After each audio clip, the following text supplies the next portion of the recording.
Well, welcome back to Waking the Red Weekly, presented by Footy Talks. After a week off, we return today to recap the MLS's back tournament. And of course, as we all predicted, the Portland Timbers are your champions. And in just a few minutes here, we'll break down the tournament final and more with James Grossi of MLSsoccer.com. As always, feel free to join the conversation either here or in the Zoom live chats, or of course on Facebook as well. Wherever you're watching today, we'll take your questions. But first, my name is Mitchell Tierney, Waking the Red editor, and joined as always by my guys, Jeff Nesker. How you doing, Jeff? Pretty good. Rocking the FC Basel. Just because we lost 4-1 yesterday doesn't mean I can't wear the kit.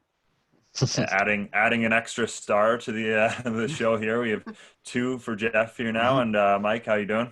Hey, I'm doing great, Mitch. Happy to be back, talking about some footy. Definitely. Yeah, absolutely. The week off felt long and a lot happened, but we'll be here to recap that for you, as I said. But before we get James Grossi on here in a moment, I just want to get your guys' thoughts now that MLS is no longer back, I guess. I wanted to see what you guys thought about the tournament as a whole, and I guess your big takeaways as we go back into the season as a whole. Jeff, we'll start with you. Did anybody else notice today the article that outlined how the prize pool of cash was going to be split?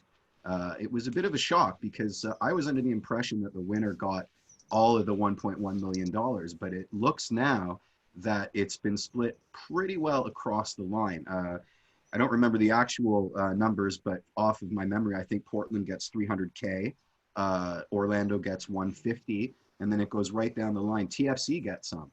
The only teams that don't get any money are the guys that didn't win a single game at the tournament, and FC Dallas and Nashville. I just thought that was surprising. It was a little bit of peak MLS for you. Yeah, just a little pro tip there, Jeff. Anytime you hear prize money, they're going to group that all together and try and sell that as much as possible. So, if you hear like $1.1 million that teams are competing for, they're going to throw that $1.1 million out there just for the selling point. But realistically, it's going to be split up among the top 8. So yeah, it's a little pro tip there. Just anytime you hear prize money in a competition, more than likely the winning team's not taking home that full prize. So further to that, this wasn't the top 8 teams though. This was just about everybody that showed up, save for Atlanta United and the 2 teams that had to go home. Right? Would you say that's standard, or is that? No, that's definitely pretty wild and pretty cool, especially for MLS. Especially MLS players, they don't make that much money, so any little bit helps there, I guess. Yeah, that's a fair point. Yeah, I think that's kind of surprising for me as well. That seemed like one of the selling points to winning the tournament, but I guess you've got the Champions League spot as well. What did you guys think of the final itself? And, as I think I mentioned off the top, or at least alluded to, the winner was pretty surprising, and the finalist, the runner-up, was surprising as well, even if they were the hosts. Michael, we'll start with you on this. Sorry, could you just repeat that one more time, Mitch? Yeah, no worries. Just thoughts on the tournament final and 2 somewhat surprising finalists. Yeah, no, Orlando and Portland. Who would have guessed at the start of the tournament that those would be the 2 teams that we would see facing off there? What a thrilling final. I'm sure a lot of people were looking forward to that. But realistically, these were 2 of the teams that played really well from beginning to end of the tournament. Maybe Orlando, they might have had that home field advantage, and maybe they're used to that Orlando weather, and that's what pushed them to the final there. And Portland, obviously, they were able to come away with the victory. It's a franchise that obviously has a lot of history in MLS, and they're kind of looked over because, it's Portland. Sorry to all our listeners in Portland, but they're kind of looked over in Major League Soccer. But year in, year out, I feel like they always put a solid team together, solid group together. So it's good to see them come together and win this tournament. Yeah, I mean, that guy Ruan's pretty fast, huh? On Orlando, he's a bit pacey. He's a pacey winger. I mean, the thing that I kept circling back to is what Mike said. How much of a home field advantage does Orlando have in terms of being used to the weather, in terms of it being ostensibly they're the host for the tournament? I just wonder how much that factors in. Do you think it factors in, Mitch? I think so, probably. I mean, the weather thing is one thing in terms of just how comfortable you were. You didn't have to travel in to the tournament in the same way the other teams did. Yeah, I think there was certainly a level of comfortability and also a level of pride. You know, you're playing in your home city, home state. So obviously, I think that's very important to the club as well. So I thought certainly that probably factored into how well Orlando was able to do at this tournament. You know, and obviously Nani, I think, was the star man. It was very impressive, and it's kind of funny. We were talking. I was on a Zoom chat with some friends going into this tournament for the first game, and we were kind of chatting about how we weren't so sure about Orlando. You know, they never seemed to have an identity. It had been all these years since they came in, and they just never seemed to figure it out. But this certainly has to be looked at as a big step forward for that franchise as a whole, doesn't it, Mike? Just heading into the tournament, it's kind of something they talked about. Nani was actually the first press conference at the MLS's back tournament because Orlando kicked off the tournament, as if we can remember, all the way back, and it feels like an eternity, but just over a month, just over a month ago. And he was talking about how Orlando, you know, over the last 5 years, they've struggled and they've kind of, he didn't use the word laughing stock, but I'm going to use it. They've been a laughing stock of this league.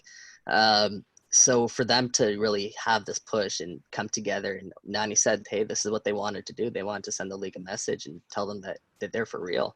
And it was big for him to kind of lead the team and put the team kind of on his back there, along with some two Canadians, which we'll shout out as well, you know, Tesho and Kamal Miller there. So it's great to see, you know, Orlando make that run to the final, because they've had some good players. They've had Kaká, they've had, you know, Nani as well. Like, they've had some good players come through that organization. Kyle Aaron, shout out. Dom Dwyer. I mean, not at all, but sure. So yeah, no, great to see them make that push to the final. Yeah, I wanted to circle back to the home field advantage, because I read an article that said the exact opposite thing for the Maple Leafs in terms of being the home side in the NHL bubble in Toronto. And the argument there was that every other team got to get on a bus and go to a hotel and bond, but the Leafs were at home, so that maybe they didn't have that sort of team gelling experience that the other clubs that are coming into the bubble from another market would have had. Do you think there's any truth to that? I wonder if it's jarring. The difference here, of course, is the venue it's played at, right? Like, I wonder if it was weird for the Maple Leafs that, you know, while they're playing in their home rink, they're not suiting up in their home dressing room. A bunch of the facilities they'd usually have are being used by other teams. So I wonder if that in some ways contributed to the difference between the Maple Leafs being in their usual home spot versus Orlando being in a completely new venue that probably they've maybe played preseason tournaments there before. I'm not entirely sure. I know that venue has hosted preseason before, but never certainly playing competitive matches like they did. Yep, fair point. Well, it looks like we'll have James on in a moment here still, but I wanted to talk about what you guys think of the value of the tournament as a whole now that it's over. Certainly, we saw what it meant to Portland to win this competition. Maybe they're celebrating the fact that they can finally go home now from the MLS's back bubble. But no, it did really seem to mean a lot to Portland, and it seemed to obviously mean a lot to Orlando that they lost that final. So with hindsight being what it now is, and I know we'll probably get more perspective once whatever this Franken season happens to be ends. But what are your thoughts on the tournament's value and you know what it meant to the clubs to win this? So I think it was an all-around win for Major League Soccer here. We kind of start off shaky there, obviously, with what happened with some of the incidents in regards to the COVID-19 testing, some of the teams getting sent home. So it was kind of a shaky start, but they locked it down. The bubble after that, those kind of incidents showed no more positive cases. And they were the first North American men's team to, you know, get out of the gate and really put on a show for fans in this kind of World Cup style tournament. Which personally, I mean, we can talk a little bit more about this later, but I love the World Cup style tournament in Major League Soccer. Me too, yeah.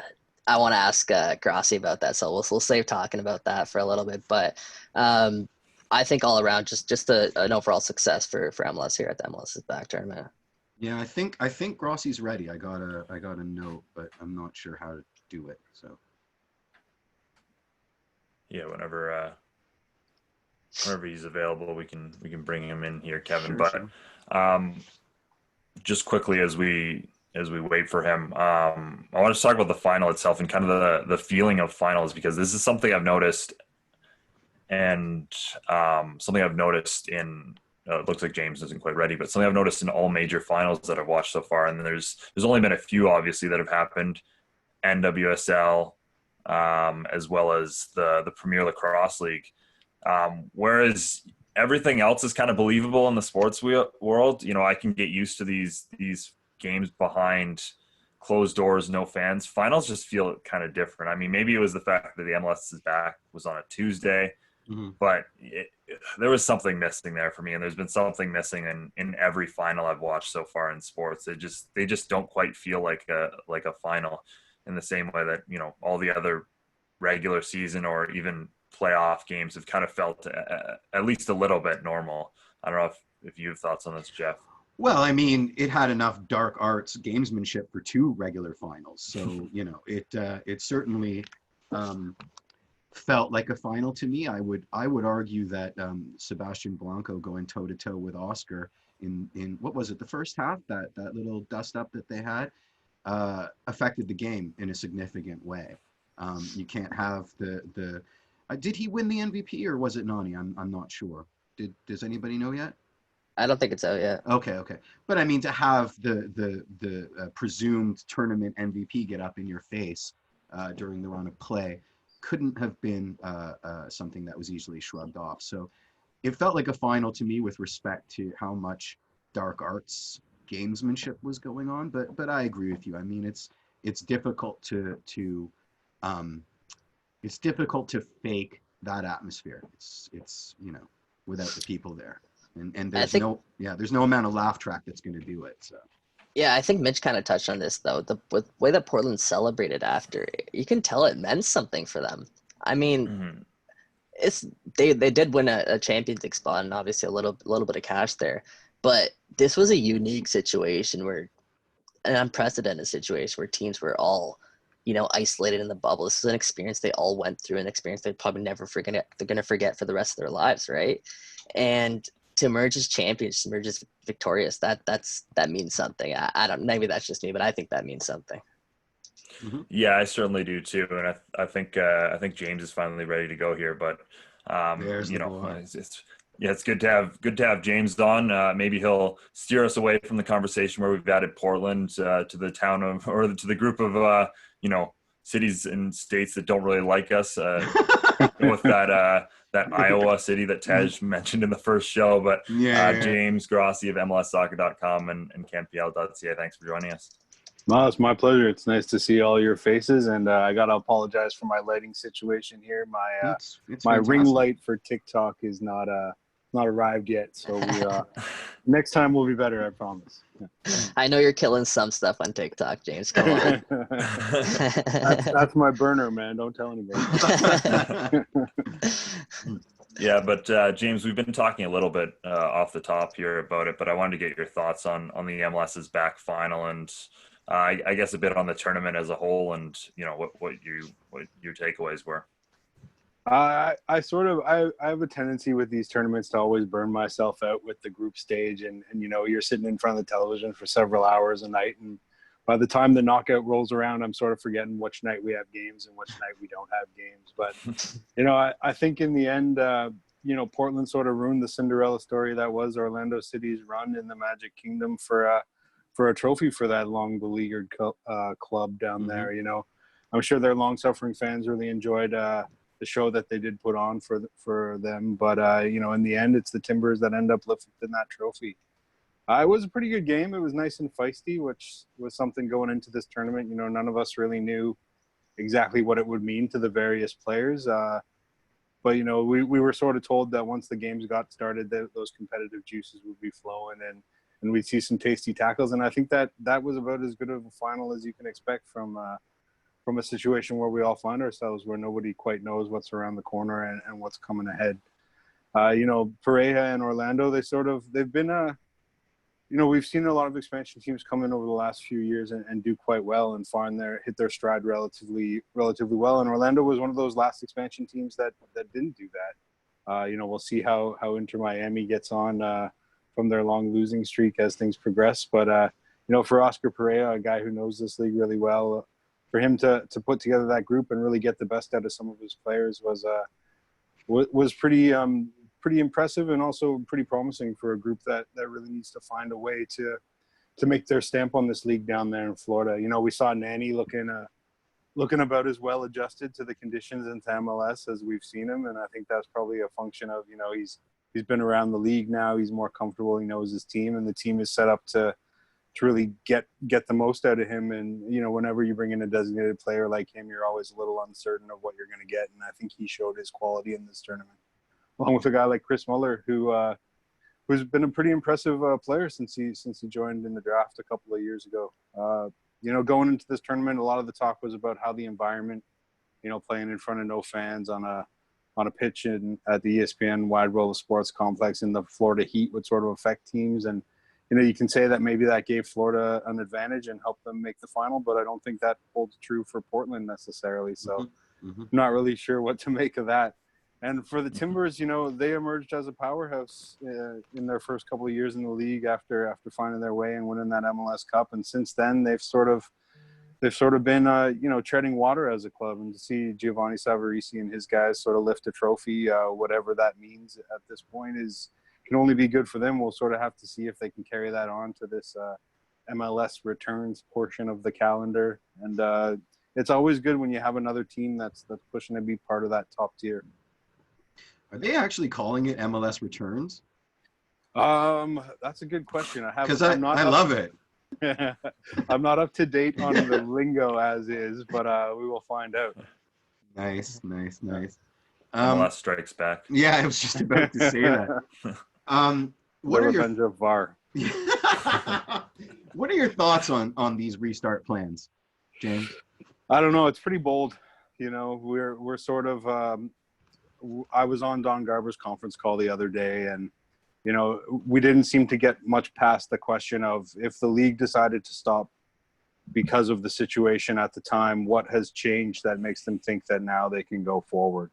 It wasn't a government body that decided that we shouldn't have professional sports. It was much more a function of the clubs themselves and the league itself deciding that it wasn't worth taking the risk given where we are. And now 6 months on, do we maybe have a better understanding of what needs to be done, but I don't think we can say that we're on the other side of that tunnel. And so why we stopped then versus why we started now is sort of, I don't fully understand it, to be honest. Especially the idea of even entertaining the thought of having fans in stadiums. That to me is dicey. We're going to see. Garber was pretty clear that it's not a blanket permission. It's not an if your state allows it, then you will be allowed to. Every team had to submit a plan on how they were going to do that safely, and the league would be responsible for approving that plan. And there was some confusion as to whether Dallas had their plan approved or not.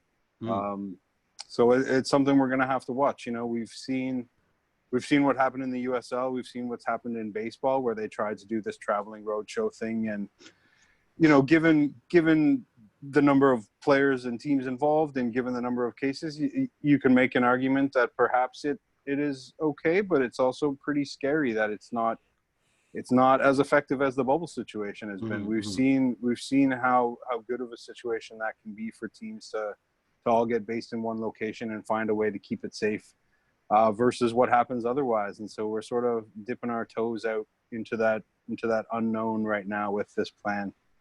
We seem to have a bit of a bubble forming. Yeah, I was just about to say. In Harrison, New Jersey. And that to me seems like that would be the most ideal plan, would be have an East Coast bubble and a West Coast bubble, or have, a couple of hub cities for each conference where the players can be relatively isolated in those spaces. You can get the games together. And then if you need to take a week to pause, relocate some teams so you have different opposition. Like, in these times, we need to be flexible, and we need to be ready to adjust based on current events and what's sort of happening. I wish them nothing but success, but I'm a little bit anxious to see how it goes. It's also a big ask for the court of public opinion. I mean, Twitter today, just a brief check of my timeline was rife with, blue check marks basically saying, "Do not go to this Dallas game if you like football." So it's a pretty bold move for them to be making, and the fact that the responsibility isn't resting anywhere really. It's kind of like in flux, and every team gets to sort of choose their own adventure. It feels like a recipe for massive disaster to me. I'm just going to come out and say it. And 2020, please 2020, let's all play at Yankee Stadium. I mean, why not? It's 2020. Let's just turbo pitch it up for the rest of the season.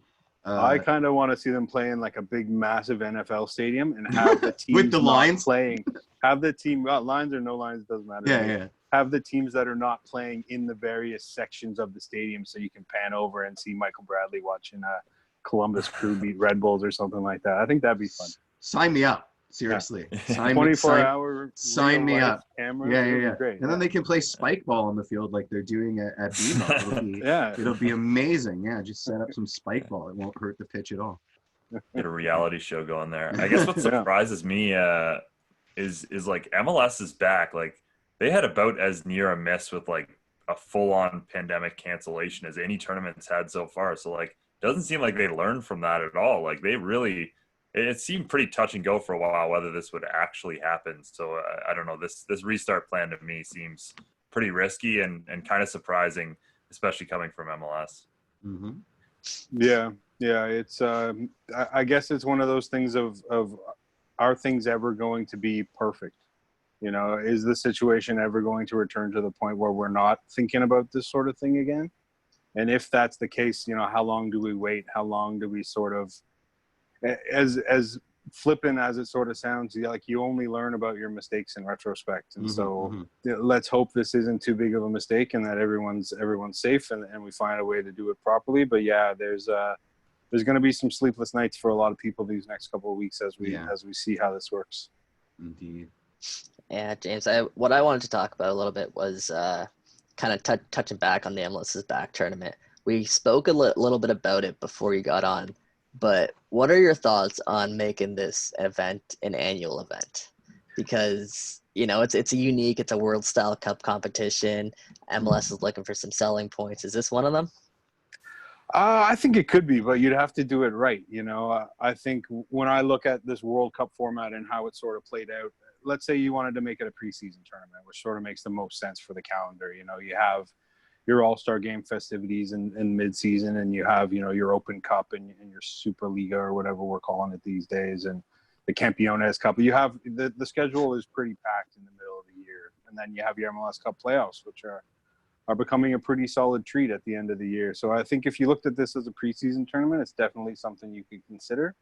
I think my concern would be you can't have a team have 3 group stage games and then not play for 4 weeks heading into the start of the season.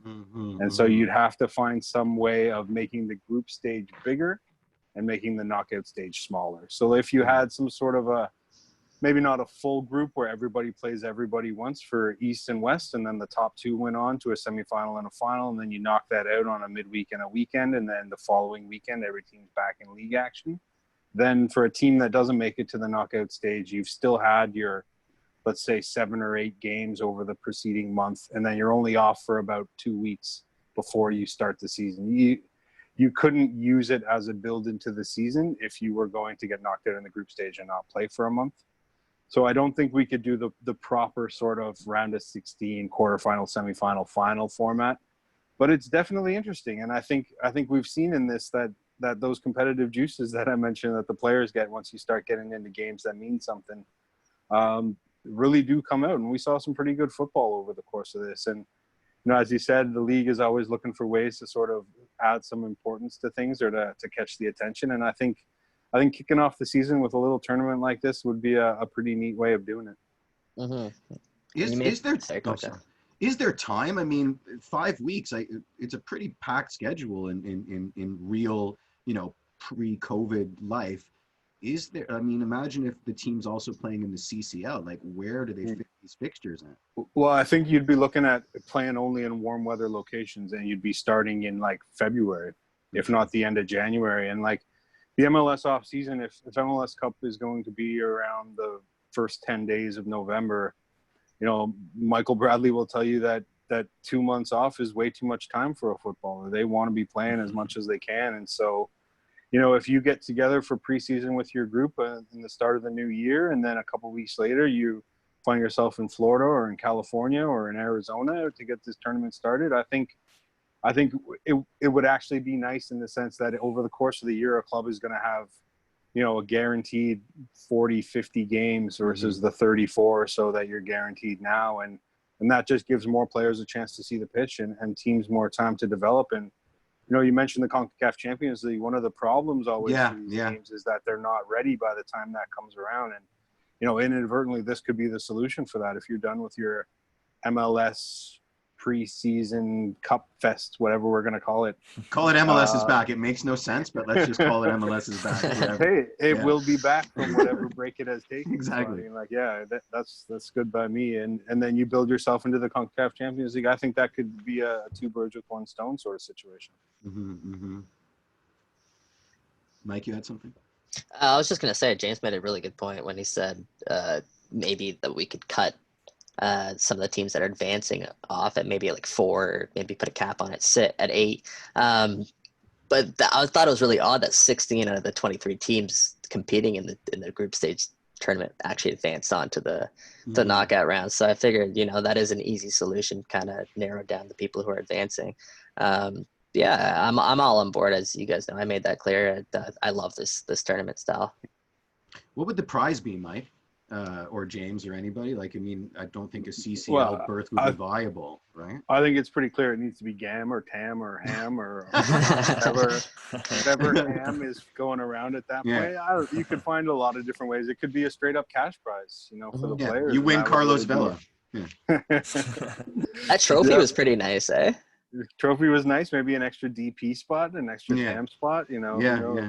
No, the possibilities are endless. An extra DP would be really interesting.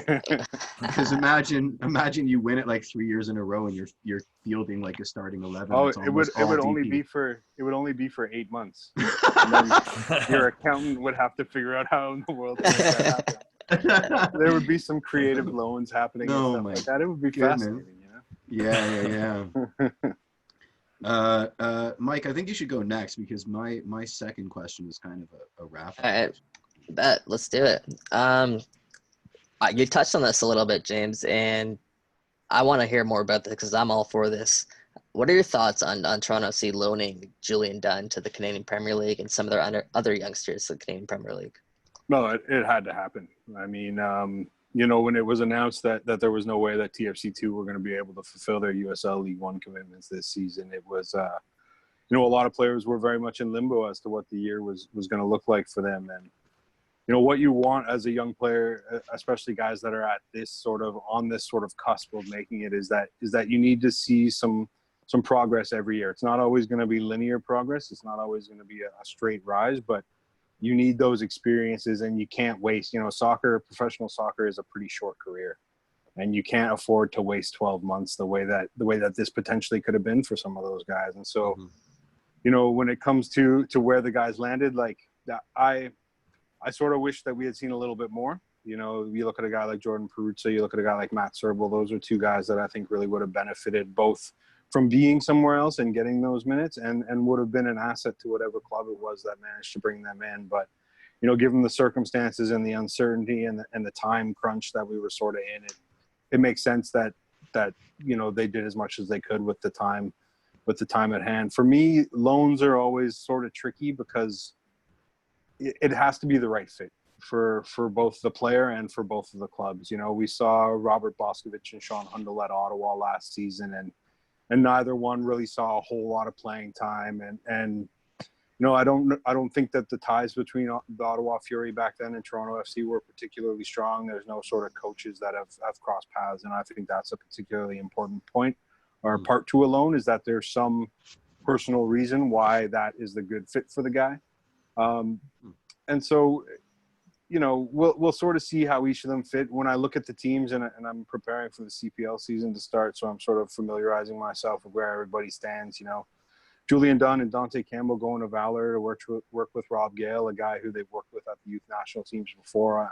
I'm pretty sure they're good fits. They lost some key defenders and they lost some key pieces in the midfield, and so in Julian Dunn, a big center back that can do a job at this level. They're getting a guy that can step right in and produce for them. And in Dante Campbell, they get an energetic guy that's going to put in a shift for you wherever it is that you put him on the field, whether it's in the middle of the park or at right back. We've seen him do both jobs. And so I expect that to be a pretty good fit. You look at Tariq Mohammed in Edmonton.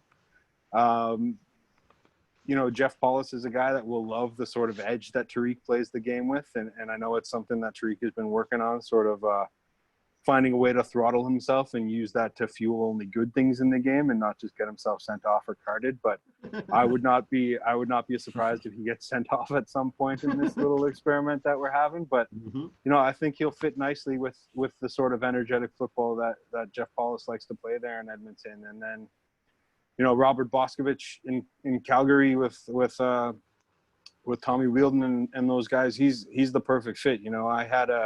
I had a bit of a debate with some friends last year about whether Joel Waterman or Dominic Sator was the better defensive prospect coming out of that Calgary back line. And, while Sator did a lot more stuff that got you the headlines, Waterman, as I think Montreal noticing what he did and bringing him to the MLS level he just never put a foot wrong. He kept the game in front of him and he put out fires before they happened. And that's exactly the kind of player that they're getting in Boscovich. Just a calm center back who doesn't do any of the flashy stuff, just, keeps everything in front of him and starts attacks with sensible passes. And that's sort of what you want from a defender in these games. And so I think he's going to be a really nice fit right there. And in the big picture, I think on the whole, it's just good for Canadian soccer that all of our best prospects are getting a chance to play and that those ties between clubs are being forged, like, not to make a Hamilton joke, but, I think it was one of the obstacles to last year is when you look at the TFC staff or the Montreal Impact staff or the Vancouver Whitecap staff, in the past, there hasn't been a lot of ties between the Canadian soccer coaching world and those various staffs. And as we've seen the academies build up over the years, those ties are really coming along nicely. And so to have these sort of preliminary steps to ensuring that the CPL clubs and the bigger MLS clubs are interwoven and are working together and are communicating with each other is great. And I was joking with some friends the other day about having some sort of a coaches round table where you get all the Canadian coaches of all the clubs sort of in one place just to talk about the development of the game. And I think it'd be fascinating for us to sort of hear what they had to say and see the different points of view, but also to sort of foster some of those ties. These guys don't get a lot of free time to have phone calls to people that they don't particularly know. So just get everybody in the room together and we'll sort of see what can be born out of that. Yeah, definitely. You kind of said it there, but does it say something about the Canadian Premier League that Toronto FC only loaned out 3 of their players to the league? No, I think you could interpret it as that, but I tend to be optimistic about these things. And so I would see it more as, how many weeks did we have between the decision that TFC2 wouldn't be playing in USL and CPL figuring out exactly sort of what their Island Games plan was. And, a lot of teams had done a lot of work on their rosters already and there weren't a ton of spots. Like you're talking about, some 25 guys on that TFC2 squad and finding a home for every single one on such short notice was always going to be a little bit tricky. Maybe CPL could have done something where they opened up the rosters a little bit and gave guys a little bit more spots, but they're interested in developing their own players as well. We have the under 21 rule again. And so I think given the circumstances, given the time crunch and given all the uncertainty around everything, I think getting 3 or 4 places to play is you got to look at it as a success, no matter how limited it is. Yeah, I think there's a natural resistance as well from CanPL teams to not look like, Toronto FC too, right? Like we know that was a thing at the start of the league. Toronto FC wanted to put TFC2 or some version of that in the CanPL, and basically that didn't work out. And the natural fit, I think, would be York 9 and Toronto FC to work out a player loan. But York Nines made it pretty clear that, they kind of want to compete with Toronto FC for some of these players. They've already poached a few kids from TFC Academy to join their ranks. And obviously they have Telfer as well. So I think it has more to do with that maybe than it does, Toronto FC not wanting their players at that level. Because I do think it would be a very decent level for them, certainly in terms of the minutes you're getting in a professional setting. But James, just before we let you go, I did want to get your biggest takeaways here from Toronto FC for this tournament. What are you thinking about, and what do you think is key for the club going into the rest of whatever the season looks like? We're not entirely sure what that is yet, but in our best understanding of what MLS Returns will be. Well, it looks like New Jersey's in their future, but we haven't gotten anything official on that. So that's a tough break, right? I wish them nothing but luck. I hear lovely things about the city of Harrison, but I've never been myself. I think the biggest takeaway from the MLS's back tournament was that there's a lot of work to still be done with this team. It sort of got overshadowed by the run to the MLS Cup final last year, but there was quite a bit of evolution in the side last year between, bringing Pozuelo and losing Jovinko and Victor Vasquez, and sort of what that means to the overhaul of the team. What Michael Bradley and Josie Altidore, how the next few years are going to work out, what the scope of things is. And it's always difficult to evolve a club while you're in the middle of events. And so I think what this tournament showed us was that there's a lot of work to still be done. A tournament format is never the best means of evaluating success over a long term. We saw TFC and Seattle, two teams that have sort of been there in the end the last couple seasons for the most part, not reach the heights in this format. And that says something about the difference between a one-off match and the sort of events over the course of a long year, and how important it is to build over the course of that year. But we also saw some real glimpses of quality. Ayo Akinola is a guy that we've been waiting to see him sort of cut his teeth for a while, and we'd seen little flourishes of his potential with TFC2 and with the U.S. junior national team. And, he came up pretty big in this tournament. The potential trio of Pablo Piatti and Pozuelo and Auro, the potential of those three sort of working together and really forming a valuable partnership up that flank is very promising. But I don't know what we should expect after, a couple of months of training when it comes to how that's going to really flush itself out. And I think if anything, we've sort of learned how underrated or under the radar Auro has been as a player. He's a guy that comes in with a fantastic pedigree, and maybe in the past he just did a solid job, and I think he's a guy that's got a lot more to give. But at the same time, we saw a lot of the same old problems that we've seen with TFC. We saw some bad starts, we saw some bad finishes, we saw some really bad goals be conceded, and we saw just too many goals allowed. And so it's a work in progress. And I think Greg Vanny himself would tell you that he wasn't pleased with how that tournament ended for them. He thinks that he would have thought that they had a lot more to give. Given the circumstances, perhaps it's understandable that it wasn't their best foot forward. But what any of this means for whatever MLS Returns will end up being, we'll just have to sort of wait and see. We got a question on Facebook, and I think maybe we should keep Grossi here for this one, because sure. I think I'm contractually not allowed to talk about Michael Bradley 2 episodes in a row. But the question was, will Vanny actually sub Bradley off in a game this season? That's a tough one. It's a tough one because, we all want to see Liam Fraser get his minutes, and we all want to see what that looks like, and we all want to see Michael Bradley fresh. I think, that first match against DC United, we saw Michael Bradley that we probably haven't seen in a couple of years in terms of the impact that he has on this team on that pitch and the way that he can still dominate a game on his day. I think maybe later in the tournament, we saw sort of what the effect of not having played a game in 6 or 8 months sort of does to a player that had put in 270 minutes over the course of 10 or 11 days. And so for the club, you'd like to think that there are options there besides him. The question becomes, what did TFC look like without having Bradley there? Because a lot of this system revolves around him. A lot of players, their first inclination when they get on the ball in Toronto's half of the field is to find where Michael is and to get that started. And so, much though we all believe in Liam Fraser and all that sort of thing, you don't just sort of switch on a dime for these kind of things. And if Toronto has trained with having Michael be the key man there, then it's asking a lot to sort of pivot from that point immediately. And also, do you really want to have your DP not on the pitch? Like, that's another factor to be considered. So, one of the things that we're going to be watching over this next couple of years is sort of what the future holds for Michael Bradley, what the future holds for Josie Altidore, and how that evolution of the club continues. It wasn't that long ago that, TFC were the what's the word I'm looking for here? Laughing stock Orlando. Yeah, you Worst can team say in that. the world. Worst team in the world. Yeah, exactly. Danny Cooverman's approved worst team in the world. It wasn't that long ago, and it's easy to forget with all the success that has been had over the couple of years what it took to get there. And so, you write off the contributions of a guy like Bradley at your peril. And so we'll see. We'll see. Do you really want to burn a sub on a central midfielder, though? I don't know if that's really the impact you want to have. If Vanny did that, people would be like, oh, they needed fresh legs on the wing.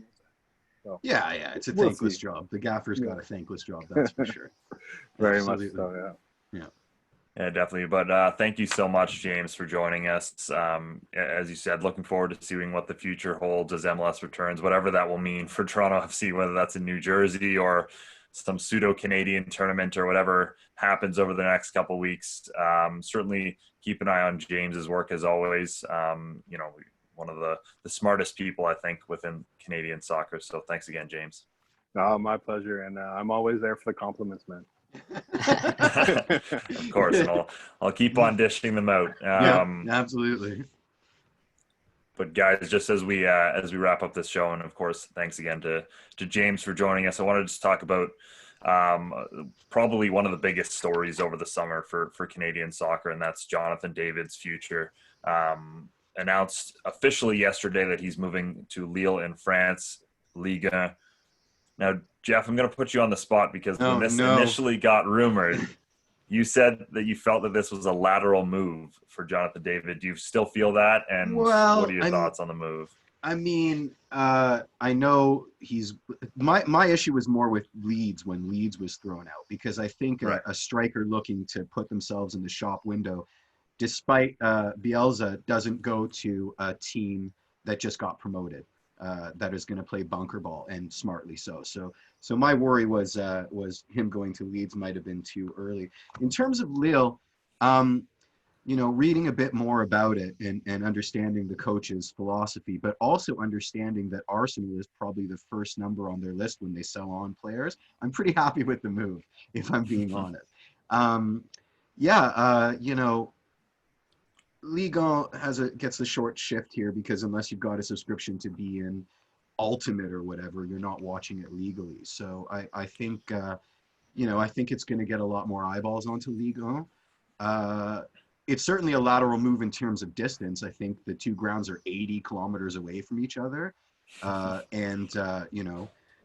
they speak one of the languages he speaks. So it's not like Fonzie going to Germany and also not being able to speak the language. But I think all in all, it's a positive move. I mean, he's super excited about it, and he gets to wear the number 9. So what's there to complain about, really? Yeah, and he has a lot of young up and coming support there alongside him. I think it was, Jordan did a great article on this for our site. Mm-hmm. But I think he mentioned that Renato Sanchez is on that squad. I forget who else is on there. I think Santi Gomez, the Man United young, he was a young prodigy. I don't want to call him that anymore because he's no longer with Man United. So screw that. Yeah, Angel Gomez there. He's with Lille as well. He just made the transfer over, but I think he was loaned out. So yeah, they're joining a very exciting, up and coming core. So we'll see. Well, that's a team to watch over the next couple of years, because they can be an exciting team to root for.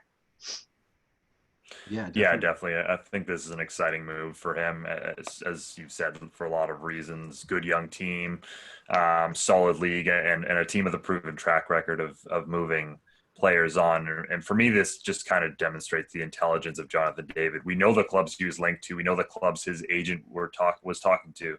Look, at this point, he's not starting for Manchester United. He's not starting for Arsenal. He's probably not getting much game time for either of them. he got the number 9 at Lille, and they paid the most anyone's ever paid for a Canadian player. So clear signs that they want this player, that they have big plans for this player.